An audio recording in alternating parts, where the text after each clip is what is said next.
대통령 선거가 정확히 6주 앞으로 다가왔던 어제 극우 진영은 경랑의 하루를 보냈던 것 같습니다. 국민의힘 안에는 후보가 4명으로 압축되었고 밖에서는 한덕수 권한대행을 대통령 후보로 추대하는 움직임이 본격화됐습니다. 정광훈 목사 측은 이번 주 목요일에 출마 기자회견을 한다는 안내 문자도 보냈더군요. 정말 난장판이 따로 없습니다. 어제 21대 대통령 국민추대위원회라는 조직이 출범을 하면서 한덕수 권한대행을 대통령 후보로 추대해야 한다라고 주장을 했습니다.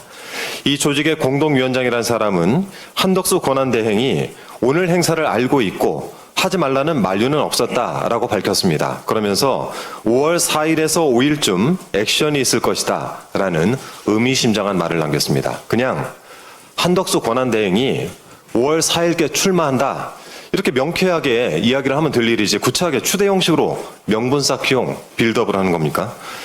일단 간을 좀 보다가 3일에 국민의힘 후보가 결정되면 4일에 대대적으로 출마하겠다라는 포석을 깔고 있는 것으로 보입니다.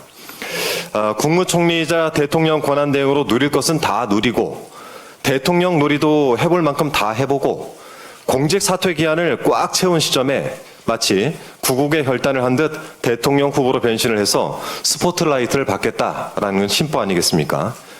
그 지나친 노력에 감탄이 나옵니다.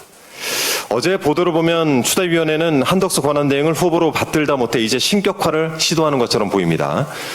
추대위의 어느 본부장은 오랜 시간 다양한 소임을 맡으며 개인적으로 착복하거나 금전적 이득을 취하지 않았다라면서 이 한덕수 권한대행이 마치 고결한 인물인 것처럼 평가를 하던데요. 후보로 추대하기 전에 검증은 좀 해보셨는지 모르겠습니다. 우선 제가 시간이 없어서 급한 대로 찾아보니까 한덕수 권한대행에 대한 비판 그리고 논란 항목이 무려 30개나 찾아졌습니다. 특히 개인적 착복, 금전적 이득 같은 이야기에 해당하는 사례들도 꽤 되던데 공직에서 사퇴한 후에 대형 로펌 등을 거치면서 돈도 꽤 버셨습니다. 그중 무역협회장 재직 3년간 그 기간만 급여와 퇴직금으로 23억 원, 업추비 1억 7천만 원을 받았던 것으로 확인이 됐고 이 주미대사 시절에는 대사 관저에서 워싱턴 지역 서울대학교 동창회를 열었고 이 사적인 행사에 대사 관저 직원들을 동원했다라는 보도도 있었습니다. 특히 통상 전문가를 자칭하는 한덕수 대행은 2000년 통상교섭본부장 재직 당시 이 중국과의 마늘 협상을 주도했는데 이때 마늘 수입 완전 자유화를 은폐했던 사실이 이후에 드러나서 청와대 경제수석에서 사퇴한 이력도 가지고 계십니다. 자, 이런 자를 국민께 대통령 후보로 들이미는 저 정체불명의 단체가 매우 의심스럽습니다. 국민의힘에서 1차 컷오프가 단행되었고 후보가 4명으로 좁혀졌습니다. 이 4강에 오른 후보들의 면면을 일일이 설명드릴 필요도 없지만 앞으로 더 가열찬 경쟁이 예상됩니다.